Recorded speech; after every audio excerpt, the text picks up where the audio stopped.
Okay, this video has sound, so hopefully you can hear my voice. Otherwise, you'll be looking at this sign and hopefully getting your sound going.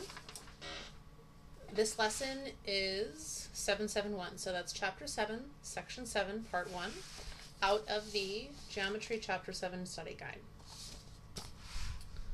Alright, so this one is on something called inverse functions. Now, in the last few sections we've talked about regular trig functions.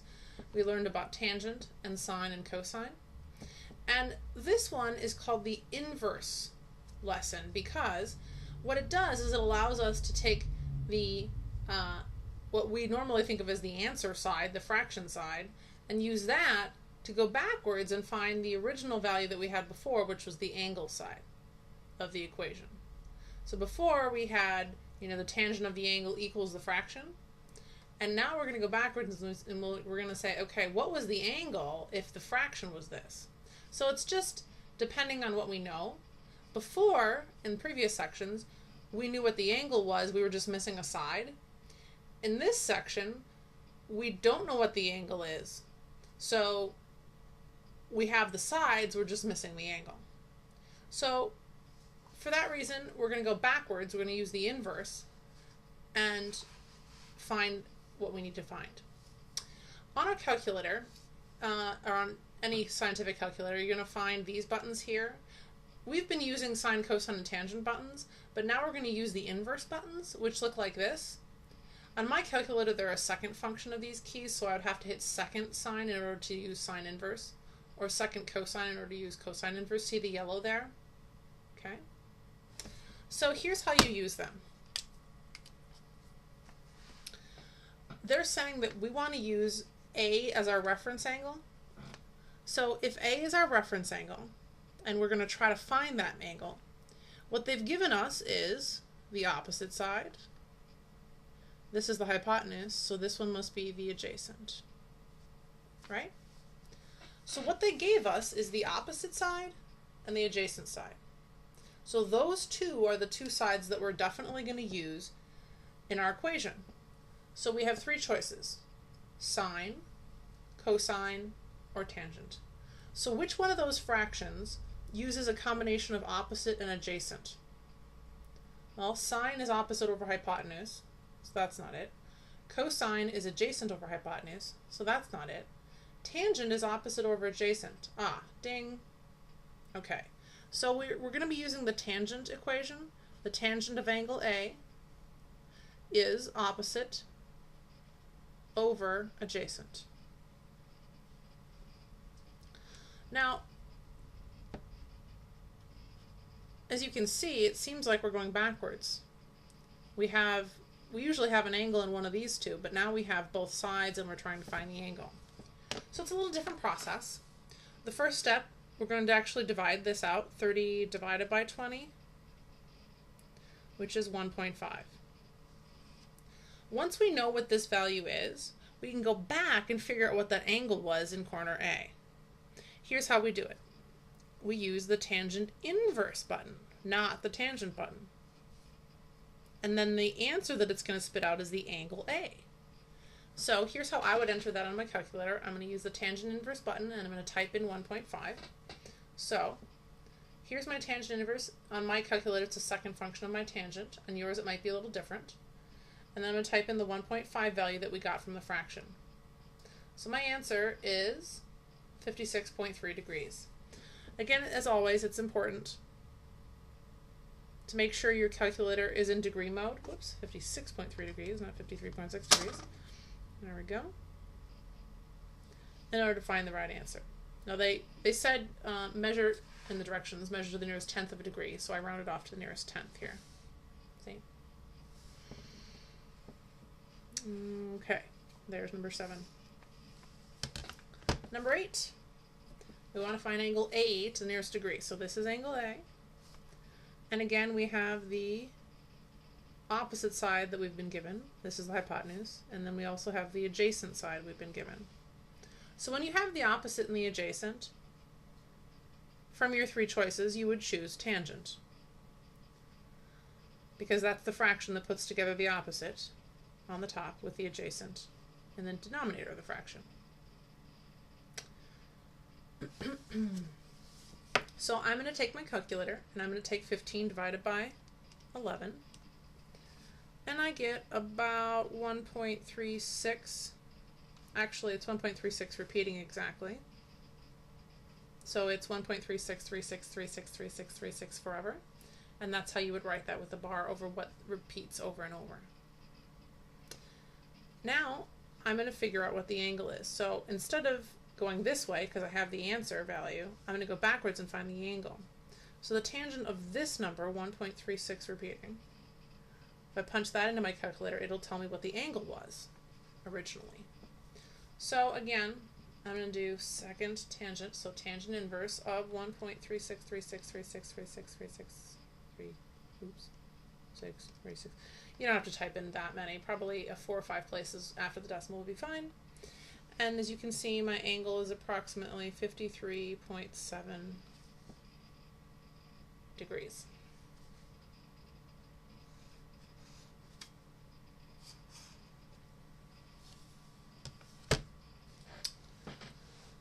Number 9.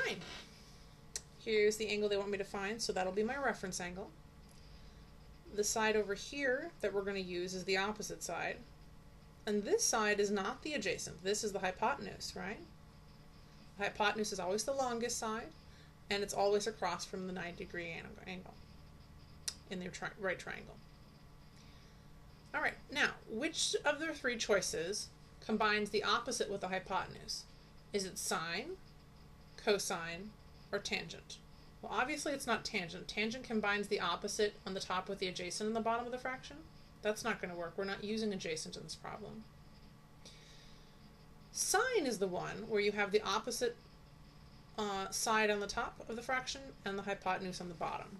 So that's going to be my choice. The sine of angle A equals the opposite over the hypotenuse. So we begin these types of problems by figuring out what this would be as a decimal value. 14 divided by 26 is about 0.53846. So now if we have our answer number and we want to figure out what the original angle was, we're going to use sine inverse now. So we're going to type in that value and it will tell us what the angle was. So the sine inverse is a second function of my sine button here. So sine inverse, going backwards from the decimal value of 0.3846, or 0.53846, and I get an angle A being approximately 32 point. Now they want me to round this off to the nearest tenth of a degree. So if I round off to that spot, I look here. If this number is 5 or greater, I'm going to have to round that up. So 32.6 degrees.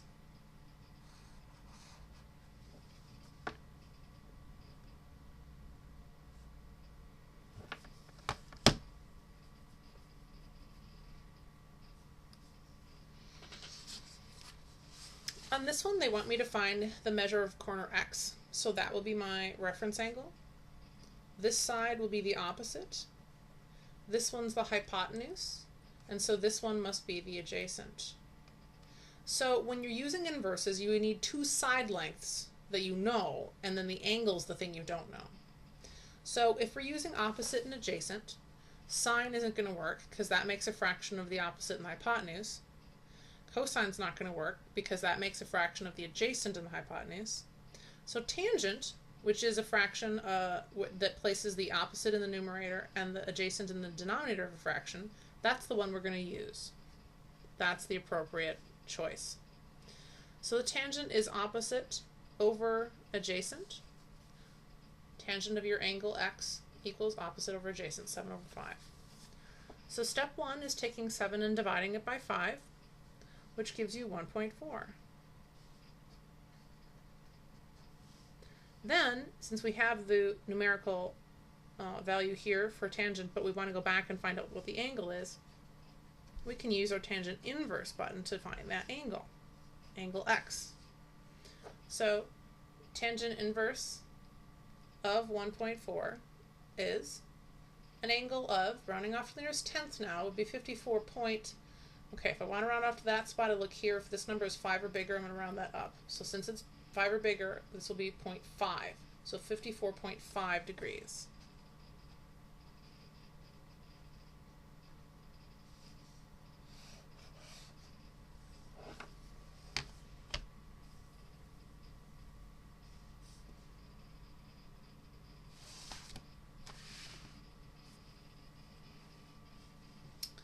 This one again, our reference angle is x, and they want to know if that angle is less than 3 degrees. So we'll find it, and then we'll answer this question either yes, it's less than 3 degrees, or no, it's more than 3 degrees. So from this corner, this reference angle in the triangle, this side is my opposite, which is 4. This is the hypotenuse, which was not given, and then that must mean that this side down here is the adjacent. Opposite and adjacent, as you saw on the previous page, would be the tangent fraction. The tangent of x degrees equals opposite over adjacent. So 4 divided by 96 is about 0.041, and then the 6 repeats here. So going from here, we can't just type in the tangent of this in our calculator. We don't know what that is. So instead, we'll use the tangent inverse function. So we use the tangent inverse of this value to approximate our angle x. So if I type in the tangent inverse of this, I get the angle x to be approximately 2.3859 degrees, or about 2.4 degrees, if you want to round it off. So, can I answer this question? Is this angle of elevation less than 3 degrees? Yes. It's about 2.4 degrees. So yes.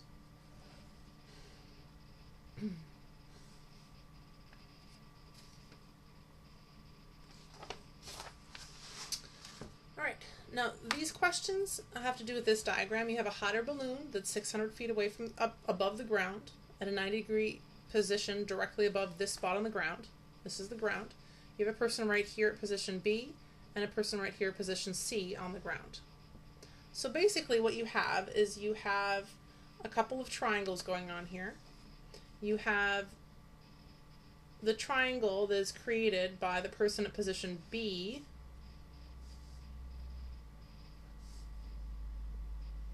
and then you have a triangle that's created by the person at position C.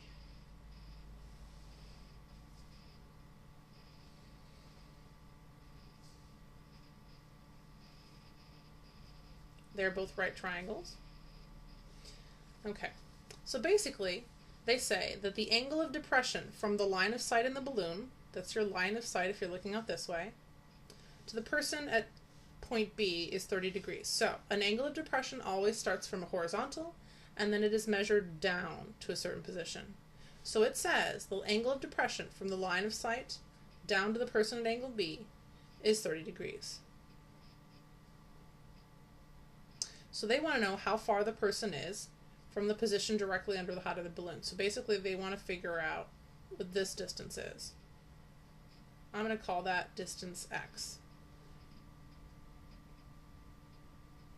So what we have is we have a situation where we've got a triangle. We have a side that we want to find, one that we know. That means we're going to need one other piece of information. If we want to use trigonometry to solve this problem, we're going to need to find an angle. Now the only angle that we have is not inside the triangle, it's outside, it's 30 degrees. But I know that if this line of sight is exactly horizontal with the ground, that this corner up here would be a perfect 90-degree angle, right? So if this is 30 degrees, then this right here would have to be 60, because 30 plus 60 is 90 for this corner up here. Combination of those two angles. So there I have an angle inside the triangle that I can use as my reference angle. So since that's 60, this side over here is my opposite side. This is my hypotenuse, and that would make this the adjacent. So I'm going to use the opposite and the adjacent and the 60-degree angle to find my opposite side x. Opposites and adjacents in fractions, sine isn't going to work because that's opposite over hypotenuse. Cosine's not going to work because that's adjacent over hypotenuse. Tangent does work because that's a combination of the opposite over the adjacent. So for number 25, they want me to find this distance here. I'm going to use the tangent equation. The tangent of 60 degrees equals the opposite over the adjacent. So if I cross multiply here, first of all, I'd have to find this in my calculator, right?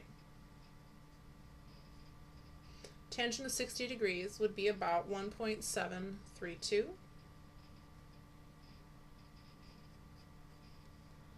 And then I want to create a proportion, which means there's a fraction on both sides here, so I'll put a 1 underneath that to create my proportion. And then when I cross multiply, 1 times x is x. And the decimal here times 600 is about 1,039 feet, if I round off to the nearest foot. So that is how far away this person is standing on the ground from the position directly below the hot air balloon. And that's the answer to number 25. Number 26 is similar in design. If you have a person at position C, how far is that person from the position on the ground directly below the hot air balloon? Hot air balloon is here, so that would be here. So basically they want to find this distance here. But it says the angle of depression from the line of sight from the balloon looking straight out to this person at position C is 20 degrees. So this one, this angle of depression from horizontal down to here, looking at that person, would be 20 degrees. So if I want to find an angle inside the triangle, I can find this one here because these two together are a 90-degree angle. From here to here is 90 degrees. So if this side is 20, then this side right here would have to be 70, right? 20 plus 70 is 90. Okay. So what have I got? I've got, again, just as up here, I've got the opposite side, and I've got the adjacent side from my reference angle. So as I did in number 25, in number 26, again, I'm going to use the tangent. This time my reference angle is 70.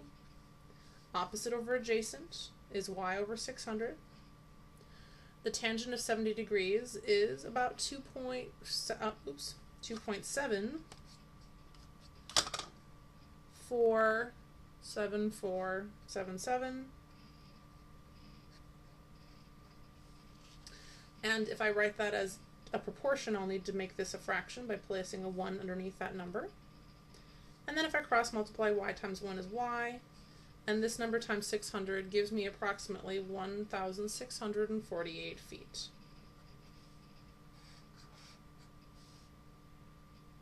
So that's how far this person is from a position on the ground directly below the hot air balloon. That's the distance there. So number 27 says, okay, how far are these two people apart? Well, this person from here to position B was 1,039 feet, right?